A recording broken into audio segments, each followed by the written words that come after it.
How do we build holistic leadership of ourselves and others? We find out today on Start With a Win. Welcome to Start With a Win, where we talk franchising, leadership, and business growth. Let's go. And coming to you from Area 15 Ventures and Start With a Win headquarters, it's Adam Contos with Start With a Win. We have an amazing author and guest today on the show. I want to welcome Dr. Jeanne Porter King. She's an author of multiple books. In fact, one of them was just released this week. She's a business leader, board certified coach, inspiring audiences worldwide with her engaging style and faith-based insights. As the founder of Transporter Group, Inc., Dr. Jeanne specializes in leadership development and diversity strategies, impacting leaders in over 20 countries. Her passion lies in helping individuals connect with their purpose and authentic identity. Welcome, Dr. Jeanne. Thank you, Adam, for having me on. This is such a pleasure. This is awesome because, this is book launch week for you with your new book, Leading Well, which is just a fantastic book.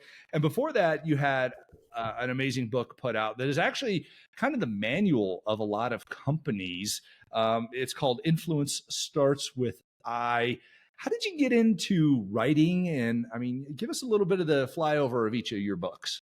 Sure. I have been an organizational development consultant for years. And that work led into really focusing in on leadership development and ultimately women's leadership development, bringing in kind of my doctoral work, et cetera. And so once you do enough of this, after almost 15 years of working with women in leadership, I wanted to write about it and share principles and tips that we've learned down through the years. So that's how it's come about. Both of them came about in that way. That's awesome. I'm a huge fan of developing women leadership. When I was running Remax, we had a women's leadership development group. We also had, I think it was like 40 or 50% of our board was women. Like half of my C-suite were women. I'll tell you what, guys, if you look around and there's not enough women in the room, you're not finding your potential. So, developing women leadership and empowering women leadership is a huge part of our business culture that we need to pursue. Naturally it happens because the reality is women run a lot of the households also traditionally in society, but the reality is they're better at running businesses than a lot of us guys are. So can you tell us a little bit about your story? And you've done a lot in this empowerment.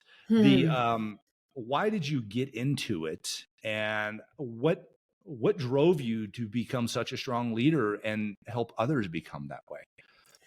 I appreciate that question because I think we all, those of us who lead, can begin to pinpoint the genesis of that leadership to very early on. I tell people that first and foremost, I'm the oldest of three, born to a very strong father and a very gentle, quiet, compassionate mother. But because I was the oldest, my father cultivated in me critical thinking. He would test me. He coached me, whether it was spelling bee. He saw such great potential. So number one, it was something that was part of how I was raised. But I also was part of a faith tradition that believed in cultivating young leaders. And so I was thrown into leadership roles at a very young age. And by the time I did kind of find my, wanting to know what I was going to major in college, and when I got into the workplace, it was kind of a natural to gravitate to places of influence, of helping others. Believe it or not, I'll tell your audience, my first 2 degrees are in industrial and systems engineering. But it was the leadership side, the human side that grabbed me. And I went to do then organizational social science for the doctorate. And that's where it just brought it all together, that I wanted to not only lead, study leadership, and then help coach and develop others for leadership. Awesome. It's funny in listening to what you're saying here. I always say the problem with leadership is people. And but when you think about it, I mean, that's what we're doing is we're influencing people to Yeah. achieve more, accomplish tasks, things like that. We're not managing a process or a task. We're leading people to, inspire them to accomplish these things. So the problem with people starts within a lot of times, and within our hearts and our heads. We get in our own heads, we get in our own hearts, we feel hurt, we feel confused, we feel overwhelmed, and we also feel like a lot of times, and sometimes it's true, sometimes it's not, we feel like we don't have a chance. So so we have to take a step back and look at this holistic approach to leadership, which is really the key focus of your book and what you're putting out here. Why did you recenter on that? Why did you find that, and how did you find that? And explain to us holistic self-leadership. Yeah, see, I believe and have believed for years that we lead from the inside out. So the very thing you're talking about, the problem with people is inside, but it's also the good of people. So we lead from the inside out, and the more clear and self-aware we are around our thoughts, our processes, our purpose, our values, we lead from that place. And so as I did this work, integrating kind of my corporate technical arena with my spiritual, began to realize holistic leadership was really about helping people unleash that power that was within. And sometimes our structures force us to kind of lead from the outside in and keep up with, the demands and the processes. And we end up wearing ourselves down, hurting ourselves. And we're really getting to a place of being unhealthy, and unhealthy leaders hurt and create unhealthy places. So holistic leadership is about being in touch with body, soul, and spirit, and being able to lead from that healthy, holistic place to create more healthy organizations and places. You said a couple things I want to double click on here. Okay. The first one is values. I mean, it's incredibly important. It's fascinating when you look at an organization, and when the organization does not have leaders who are just broadly and outwardly speaking their values, the organization wanders in its direction. It really doesn't have a spirit to it. And frankly, in this day and age, you've got a lot of people who are looking for a great organization who wear their values on their sleeve. Why is that important to you, and how does that impact our holistic leadership? Exactly. That you use the word, the spirit of the organization, and why is the values of why are the values of the organization important? Because you want to be in a place where your values align with the values of the organization. And just as the organization, you want it to have a thriving, flourishing spirit, you want to be able to bring that same flourishing spirit so that it's symbiotic, that we're helping each other. And so what I found is, to help this book, Leading Well, talks about that very core of our values, our spirit, our spiritual anchoring, being the center and core of our wellness approach, if you will, to leading well, both effectively, but leading from a holistic place. And yes, we want that to align with the places where we are, and that's where we can thrive and where we all can flourish. Is there some sort of and I know there's not a hard and fast rule on this. I would always, like, when we would do a company wide meeting, we would do a all hands meeting company wide once a month with everybody in the organization, me as the CEO, all the way down. Everyone was included, and we started and ended the meeting with our values and clearly stating our values. Everybody in the organization, I mean, 900 employees, knew the values of the organization. And then our 150,000 affiliates around the world, a lot of them would have the values printed out on the poster that we would send everybody and on the wall. So they were crystal clear. Now, there are a lot of organizations that are missing that clarity of values. What, obviously the CEO speaking the values and everybody, being recognized for them, because we would give awards for our values every month. But what recommendations do you have to help companies reflect on their values and ensure that those are clear to the employee base? Yeah, I just did a team building session for a CEO and his direct reports, and it was values based. Number one, we want to make sure that the values are lived out. They're espoused, they're put on placards, and we can even say them at the beginning and ending of meetings, but they're lived out in the habits and behaviors of the organization. So we take time to develop, to bring on, when we onboard people, we inculcate them into the values. As we do team development, we make sure the values are there. We also make sure that they're explicit enough that people can, again, in behavioral terms, recognize them, perform them, do them, but also make sure that they're aligning with their own personal values. So yeah, it takes more. It's great to have them at the, I love it that you as a CEO opened and closed meetings with that. And not enough leaders do that. But that's really going to be the crux of having that inclusive culture that people can thrive in. And that really was the genesis of the work that I was doing, that from my perspective as a Black woman, really getting in touch with my cultural and spiritual values and seeing how they align then with the organizations that I was a part of. I love it. I mean, if there's clarity, there's no question, right? Exactly. I mean, we know what's going on. Something else I want to double click on that you mentioned in that a little bit earlier was unhealthy leaders hurt. Yeah. Break that down for us. Remember the old saying, hurt people hurt people? Well, Yeah. I'm a firm believer that hurt leaders hurt organizations, hurt teams, hurt industries, hurt nations. They hurt us all.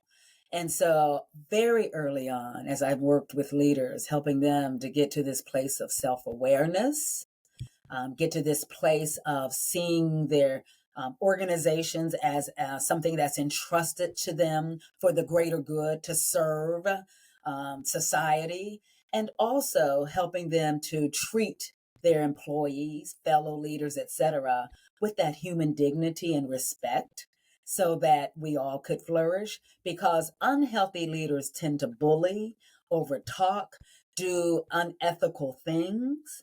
And those are not the things that we want to have reproduced in our organizations. So yes, unhealthy leaders hurt us all. Oh, totally agree. I mean, it's important that we always remind ourselves, because we always have to be checking our health as leaders in order to make sure that we're leading well. To coin the term there. A little play on words there, a double entendre, but yeah. There you go. Yes. Hey, what do you think about Dr. Jeanne?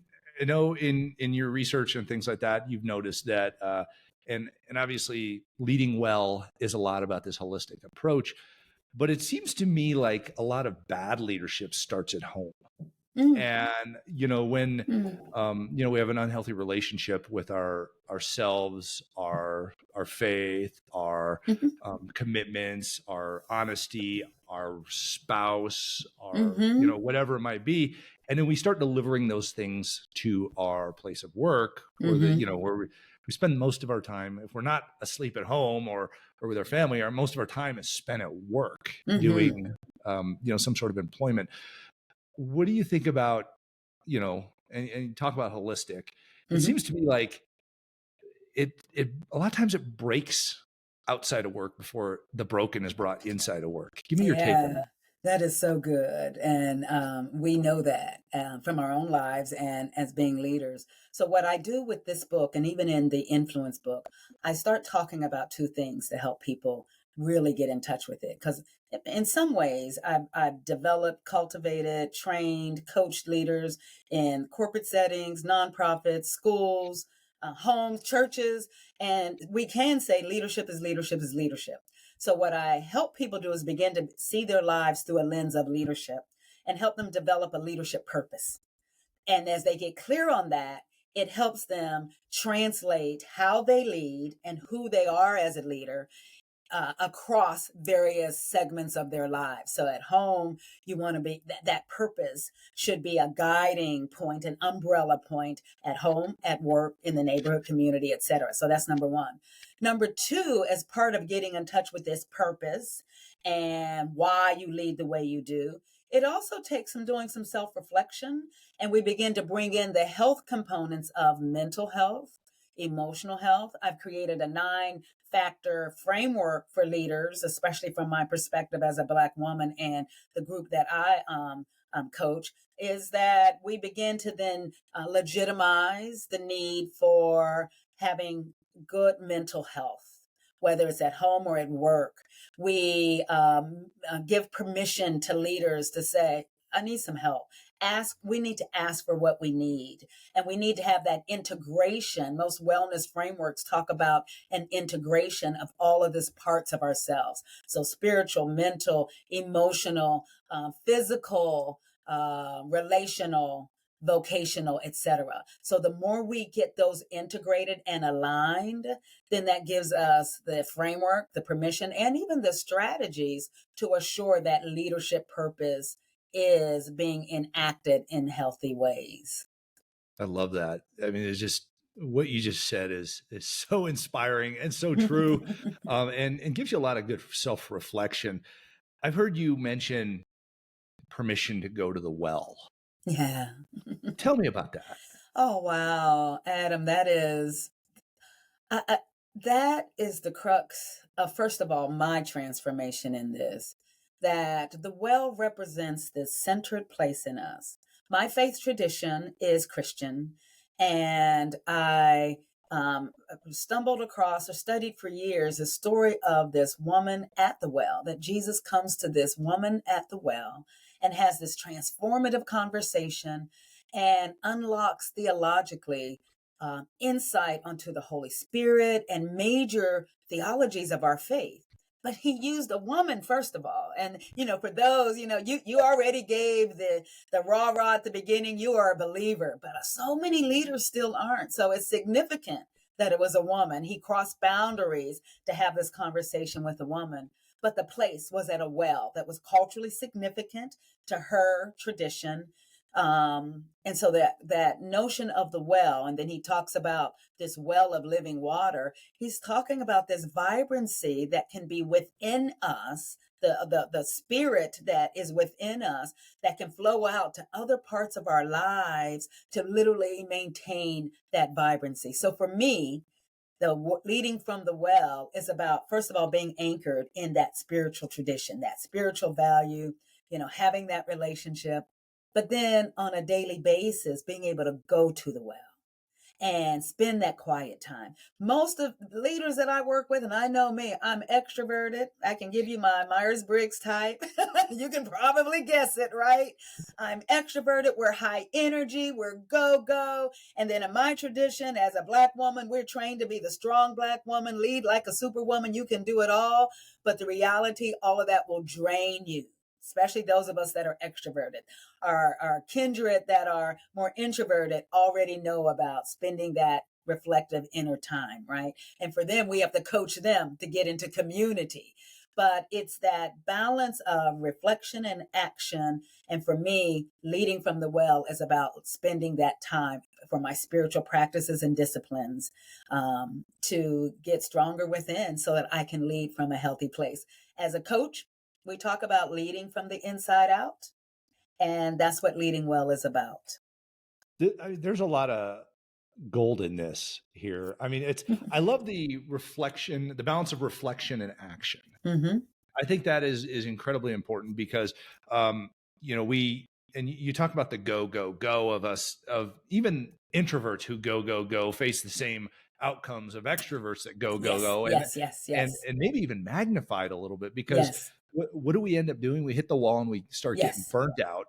And if we don't break that paradigm or interrupt that pattern of go with going to the well and finding that reflection and taking new action, we're going to burn out, and we're going to take, and like the unhappy little fairies, we're going to spread our unhappiness all over the place. And there's nothing worse than that person who sprinkles misery around your company. Right. So exactly. They haven't been to the well.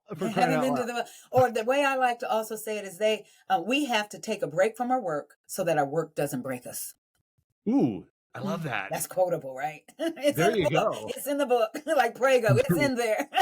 Right on. I mean, that's incredible. I want to ask you, where can our audience go to connect with you and purchase a copy of your book? Yes, I'd love for them. First of all, they can purchase the book from any of the booksellers. It's published by Baker Books, and their site has it. Amazon, Barnes and Nobles, all the major booksellers. I'd love for them to connect with me on my site, drjeanneporterking.com, drjeanneporterking.com, and I'm sure you'll have how my name is Yep. spelled. And on social media, especially Instagram, I try to daily put out quote graphs or pictures or videos. And starting on Wednesdays, I'm going to start having Leading Well Wednesdays Oh, and nice. give a little talk about some concept of leading well. Awesome. Leading well is not a one-time thing, everybody. You just can't go to a seminar or just listen to this Mm-mm. podcast and go, all right, check. I'm done. I'm leading Right. well. It's a constant reminder. We always have to be waking up to lead, Yes. waking up to holistically be well, and find good ways to do that. It's like Zig Ziglar always talked about. Leadership is not. It's like bathing. It's not something you do every now and then. You got to do it every day. We hope. Yeah, exactly. So, Dr. Jeanne, I have a question I ask every one of our amazing guests, and I'd love to get your answer on this. I'm sure it will continue to help us go to the well and reflect wonderfully upon ourselves. How do you start your day with a win in order to lead well? Awesome. I was waiting for that question, Adam. I start with going to the well. And on an ideal day, I can carve out the time that I can have my prayer time. I do Bible devotions from the YouVersion app and put on some good worship music that just kind of steals my spirit and heart.